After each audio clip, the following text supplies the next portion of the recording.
All right, everybody, I'm Logan Alec, I'm a CPA, and this is my stimulus update for Monday, August 3rd. So today, for the 7th day, the four stimulus negotiators, that's Treasury Secretary Steven Mnuchin, White House Chief of Staff Mark Meadows on the Republican side, and Speaker of the House Nancy Pelosi, and Senate Minority Leader Chuck Schumer on the Democratic side are meeting today for their 7th day of meetings. They did 6 days of meetings, negotiations last week, Monday through Saturday. Yesterday, Sunday, their staff met to hash out some issues, and now today, the four negotiators are going to be meeting again. Each of the four negotiators said that on Saturday, the Saturday meeting was the best one so far, but they caution that that does not mean that they're anywhere near a deal yet. In fact, on Sunday, there were some interviews where they seemed to want to clarify that point. In fact, Mark Meadows yesterday, as I told you in my video yesterday, said that he's not optimistic that a deal will be done in the very near term. And reports are that President Trump is growing increasingly impatient about the pace of the negotiations. Think of his position. He looks at the polls. They don't look good. He sees an election exactly 3 months from today, November 3rd, although much of the voting will have been done by mail in the weeks preceding that date. And Trump is growing impatient. Trump himself said last week, you got to work on the eviction so people don't get evicted. You work on the payments to the people. The rest of it, we're so far apart, we don't even care. But we know that he does care about other things. Over the weekend, he tweeted once again about a payroll tax cut. Maybe in his mind, that's a payment to the people, I'm not sure. But in Trump's mind right now, the priority is the people who will be going to the polls in 3 months, the people who will be voting by mail in less than 3 months.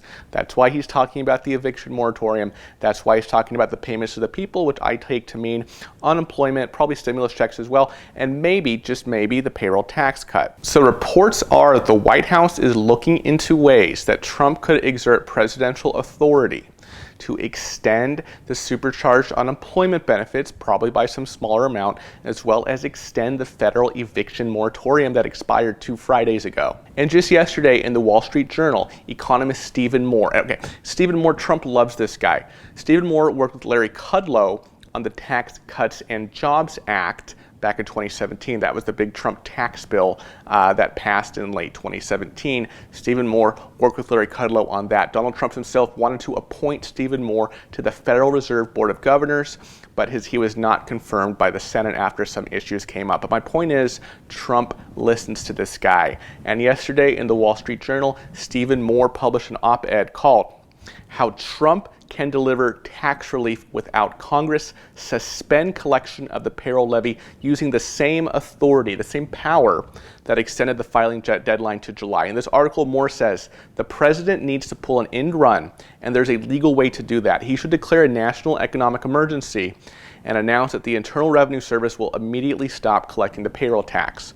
This is technically called a deferral of the tax payments. So Moore's entire argument here is that the president, by the power he has as the president, has the power to unilaterally suspend the payroll tax from being collected by the Internal Revenue Service. And reports are that some in the White House are looking for ways that Trump could legally exert his presidential power in order to do other stimulus measures, such as extend the unemployment and extend the federal eviction moratorium. Now, if this is even possible, I doubt they would pull this kind of punch for stimulus checks. It would probably just be for the most pressing matters, unemployment and the eviction moratorium. Nevertheless, it appears that the White House views this as a last resort and that their preferred option would still be the traditional route of the negotiators negotiating a bill passing through Congress and being signed into law by the president.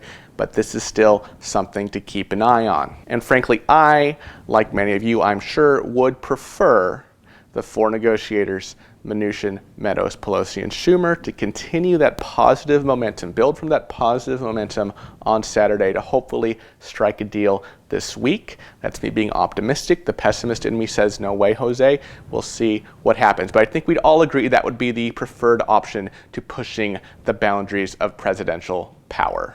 All right, folks, that is my stimulus update for this morning. I'm going to head back home to my home studio now. I hope that later today there is further update on how the stimulus negotiations went today. If that's the case, I will obviously be releasing another stimulus update on that later today. Also, one more thing, the July jobs report is scheduled to be released this Friday. We know it's a very important document that many people who are making decisions here look to inform their decisions. So of course, we're going to be going over that document later this week. Thank you so much for watching, and I will see you in the next video. Bye-bye.